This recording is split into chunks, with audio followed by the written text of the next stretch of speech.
Answer.com. If you're looking for the latest news, insight into what it means, and the sharpest opinion, there's only one station in Chicago where you can turn, and it's this one. We're AM 560, The Answer. They still play this at sports events, don't they? All the time. I wouldn't know. I have a son. My oldest son stood in line for 8 hours to meet Ozzy Osbourne. Nice to see it's genetic. Who, by the way, gave the greatest rendition of Take Me Out to the Ball Game at Wrigley Field ever done. Mike Ditka's was fast, but he knew the words. Ozzy Osbourne just went, ball game. It was great. Is he the cockroach of life or what? I mean, he's great. All the drugs Crazy he's Train, done, great song. Nothing's going to kill him. Sean, reason we're discussing this topic is I know that you were the judge in a debate on this. We have, there's so much, the liberalization of voting policies in this republic is an anathema to me. Sean, we've got the Democrats who want prisoners to vote now. Convicted, they want felons. Felons should have a right to vote, says Bernie Sanders. Yeah. Another prong of their attack on our electoral system is to get rid of the Electoral College. And you, of course, having been an arbiter, I have a huge problem with it. You were a judge in a debate on this. If this happens, it's a lost. Everything is lost. It will be a mobocracy from there forward. People think we live in a democracy. We don't. Thank a goodness. Republic. Thank exactly. God. Let us go right now, then, to Dr. John York, a contributor to National Review, The Federalist, and The Washington Times. He's a policy analyst at the B. Kenneth Simon Center for Principles and Politics at the Heritage Foundation. And he wrote a column recently which piqued my interest. Said, no, candidates wouldn't visit Mississippi if we ditched the Electoral College. Thanks for joining us right now, Dr. York. Appreciate it. Thanks for having me. I appreciate it. So, we're just going to forget about the rest of the republic here, get rid of state lines, and we're going to be ruled essentially by the great majority that Hillary Clinton can get from California, and that's the end of it, right? Yeah, it's kind of a crazy situation. I mean, you can see what happens when you have a popular vote where every vote is counted equally and geographic lines don't matter. I mean, you live in Illinois.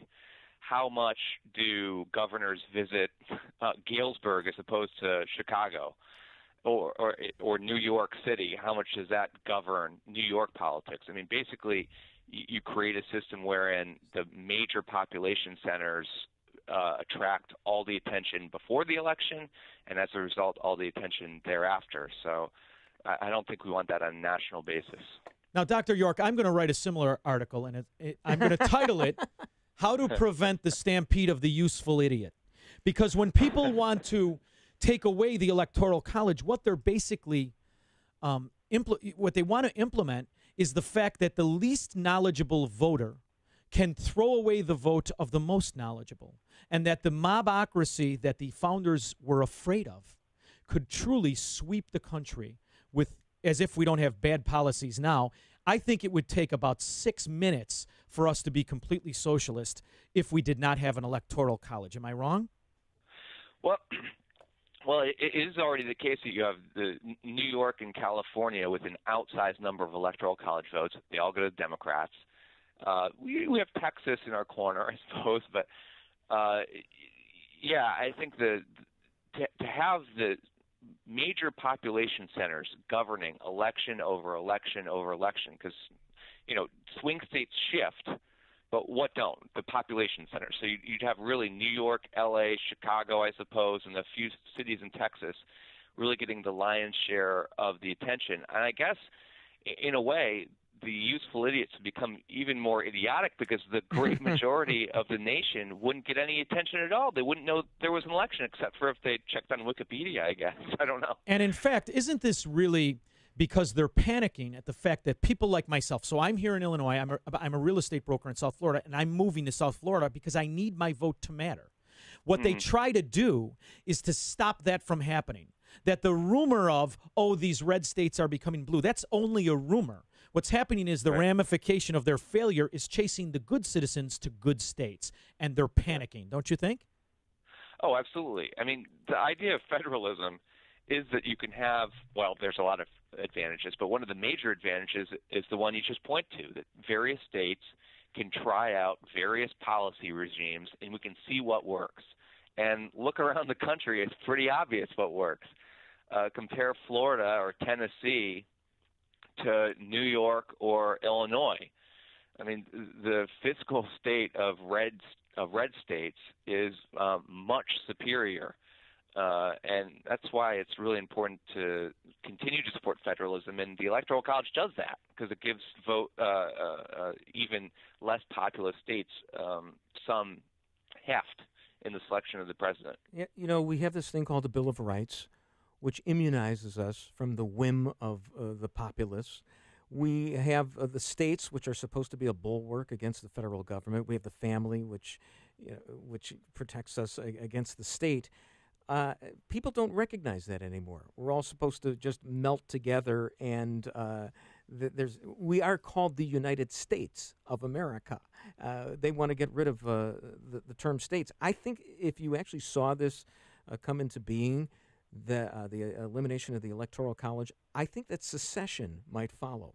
And you wouldn't have to have it with contiguous states anymore, because in the internet era, I mean, we could just have, you know, a bunch of states form some sort of coalition and just drop out. I mean, it's not actually a far-fetched thing to believe in if you're going to actually go as far as instituting this draconian thing called the elimination of the Electoral College. Am I wrong about that? Well, the founders were the idea. I think maybe one of the primary ideas behind schemes of geographic representation, right? Having states represented as opposed to just individuals spread throughout the nation, is that you're going to have a great deal of variety of cultures, of economic interests in each state across this continent that poses the country. And the founders understood that, you know, geographic regions have to be represented in some way, have to have some sense that they're bought in. How long is flyover country going to allow itself to be flown over? If we have a system, we get rid of the Electoral College, and that's the case. Presidents barely, make a pit stop in the broad interior of the country. It's hard to say why people in states like Mississippi or Iowa would continue to pay fealty to this government that kind of ignores them. I have seen, I'm 51. I look damn good, by the way, if you're wondering. But I'm 51 years old, and I have seen my country become a socialist light.